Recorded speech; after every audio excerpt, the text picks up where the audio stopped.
Welcome back to the hands-on. We're now turning on lists. Basically, lists are just another type of variable. Okay, so just like a string or an integer value. The difference here is that we can stack multiple values of such integers, such strings into only one variable. So what we do is like we have variable 1, we have variable 2, 3, 4, 5, and then we concatenate them together to a list. So basically we glue them together to a chain and say like this is the first value, second value, third value, and store them into one variable only called a list. First value in the first part of the list and the last value in the last part of the list. Okay? And with this list, we have then an indice with which we can access the values within the list. So each element, so each variable, a string or integer, whatever it is, inside the list, we can access within this indicator. For example, that we have the first entry in the list will have the indice 0, because most programming languages start counting from 0. So the first value is at list point 0, the second value is at list point 1, the third value at list point 2, so on and so forth. So let's have a look at this, how that works. I would say, so the first we want to do is like we want to define a list, right? Defining a list. And this list should have different values. So what we then do is we give our new variable a name, for example, my list. And this list should contain a list of values, which we put into these brackets. And each list element we tell now within these brackets and say with a comma the next element will follow. So first element, for example, could be a string called product, then a comma, so that we say, okay, here comes another element, could be an integer value 42, then there could be a float value, for example 30.37, and there could be another integer, for example euro. So this list now contains 4 elements. The first one, product, 42, 32, 37 euro. First value product, second value 42, third value 30.37, fourth value euro. And we can look up if that worked with our usual prints. And we want to print the new variable myList. And we look if that worked. And what we should see now is the list printed in our standard out. Let's wait a second. And here it is. So we have our product, 42, 30.37 euro. The whole list, as you can see, is now printed because we accessed the whole variable. But I told you already that those 4 elements are ordered from 0 to 3 because we start counting at 0. So we can now access the first element with mylist 0, the second element with mylist 2, and so on. For example, let's say we want to access the third element.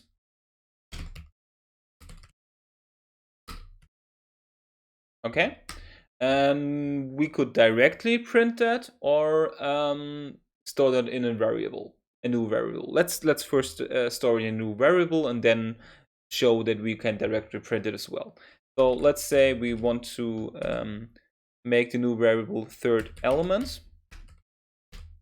Okay, and this is now whatever is standing at my list in the third place. So this is my list index 2, because 0, 1, 2 is the third element. And then we say we want to print this third element, and we look at the result. Great. So 1, 2, 3. This is the third element, and we can see this is the result of our new variable third element. And we could have done this directly with print my list and then whatever element we want. Let's say we want the first element, so 0.0, and then there should be product. This is a string called product, exactly, and we can see that as well. So far we created one list, and in this list we have certain elements, strings, integers, floats, and so on. But lists are quite powerful. We can store in lists more than just those simple variables. Basically, we can store almost every variable. So in lists, we can store lists as well. So we can create actually a list of lists, so to say. And if we do that, we can basically simulate multi-dimensional arrays. So we have, for example, a matrix or an Excel sheet, let's say, with 3 columns. So the first row in that Excel sheet, for example, is the column's names, so A, B, and C. And then we have another row with values for column A, 1, for column B, 2, for column C, 3. So this is our first row, and then we already have a 2 by 3 matrix. And then we have a third row with the values 4, 5, and 6. So we have a 3 by 3 matrix, so to say. And this we can store in the list as well. So let's try to do that, and then we can access this as we already learned from above. So let's make a simulated 2D array with the described values. Okay? And to do so, what we now have to do is basically we create an array. So this matrix. So let's call this new variable, which we now build my array. And now we have a list, which is basically those brackets, right? And now we want to put inside that list lists. And lists are created by those brackets. So what we have is the first list for A, B, C. Then we need a second list for 1, 2, 3. And then we need a third list for 4, 5, 6. So this means we have here A. In the first list, in a list of lists, there will be the first value A, then there will be the second value B, then there will be the third value C. C. So what we now created is a list containing, as you can see in the highlighted outer brackets, containing 3 lists. This is the first list, the second list, the third list. And the first list has 3 elements, A, B, and C. The second list will have 3 values, 1, 2, 3. And the third list will have 3 values, 4, 5, and 6. And now we have 3 lists inside our list called my array.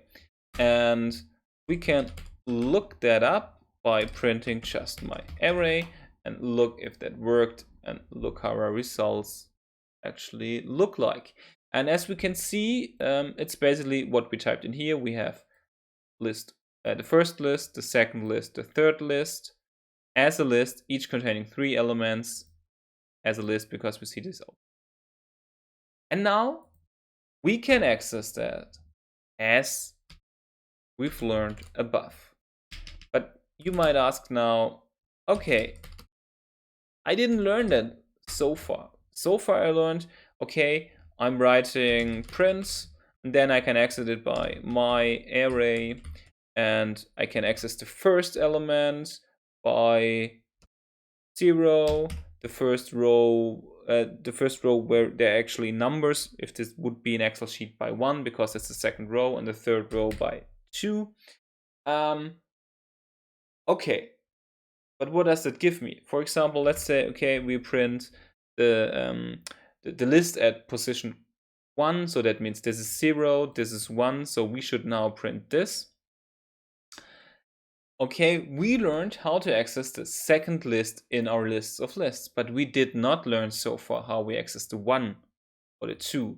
So how we access a value within a list of our lists. But we can do that as well. So I'm just showing you how that works. So access element within a list in our lists of lists.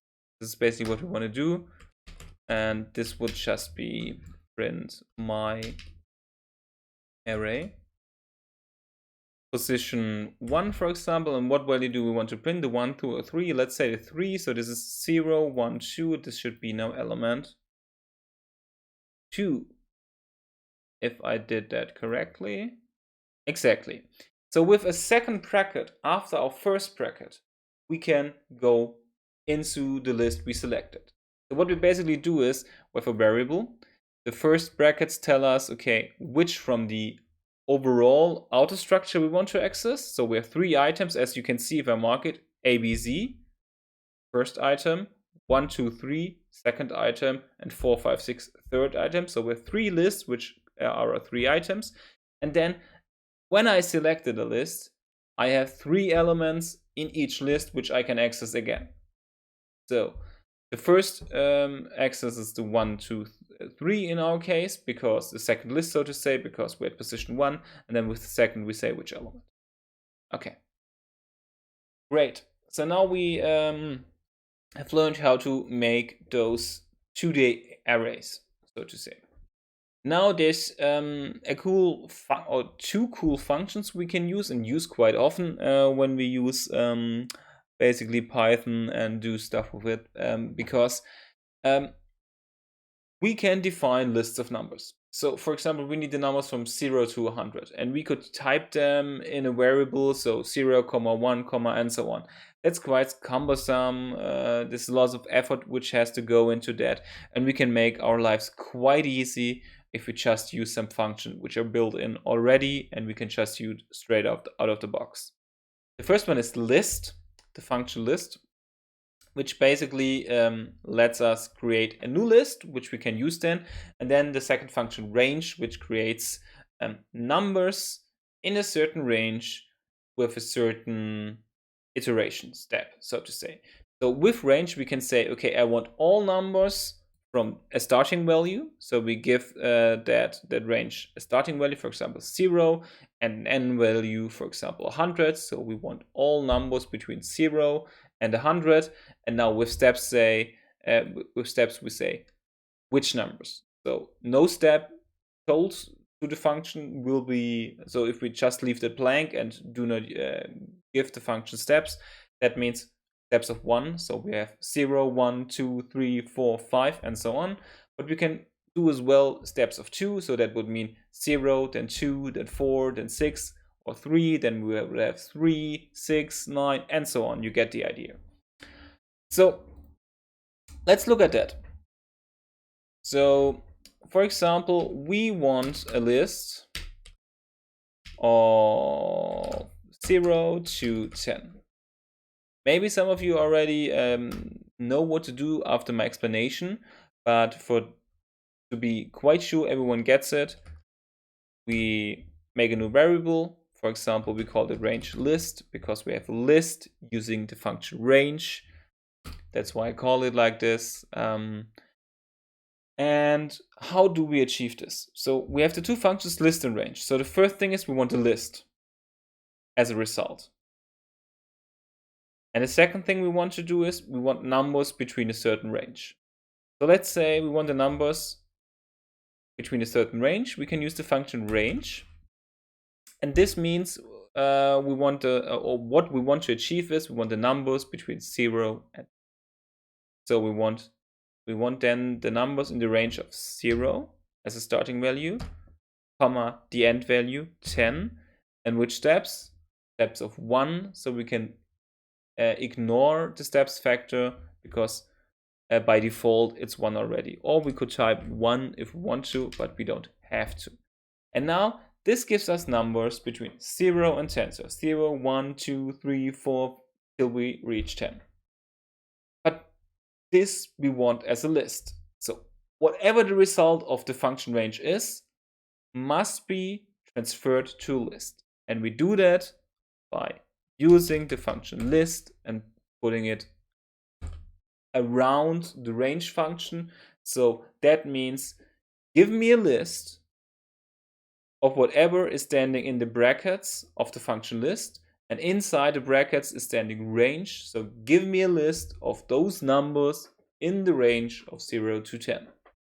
Okay, this is basically what we want to do. And we can print the result by printing range list, our new variable, and look at the result. This should be now the numbers between 0 and 10. So we count from 0, 1, 2, and the 10 isn't included because we have a range of 10. So when we reach 10, we stop the function, so to say. So if we want the range till really 10, including the list, we would should have typed 11. So what we learned so far is we can get a range in steps of 1. The result will be a list if you put list around, as we can see with the brackets. Every number is included, but not the end number. It stops one step before that. So always the number we want to be included in the list. If we want the range has to be one number higher than that. So 10 means to 9, 11 means to 10, 12 means to 11, so on. So let's say we want the numbers, a list between 0 and 100, a list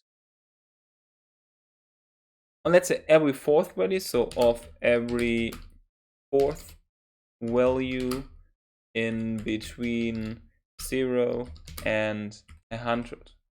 And now I'm saying in between. So that means I want the 100 included, right? So we have another range list. Let's call it range list 2. And this will then be a list again, as we already know. And now there will be the range function again, as we already know. From 0 to, we want the 100 now being included, so 101. So that we really go to 100, but now every fourth value. So now we need the steps at the end here. So this means then need to be another comma, steps of fourth value, so steps of 4.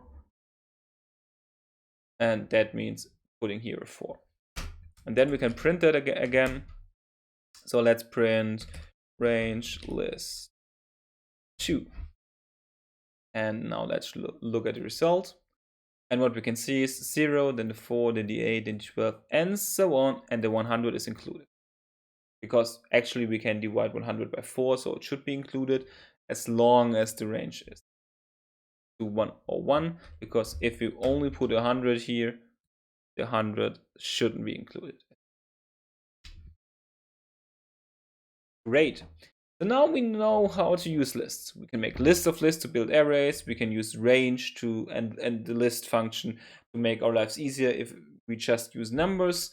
Okay, so now I have a small exercise for you. I would like you to create a 2D array in plain Python with the 3 vectors 4, minus 6, 2 as first. Then the second 7, 4, 2, and then minus 1, 0, 9. Okay, then I would like you to print from the second row the first entry. I now showed you how to do this. I thought I wouldn't do it, but now I did it.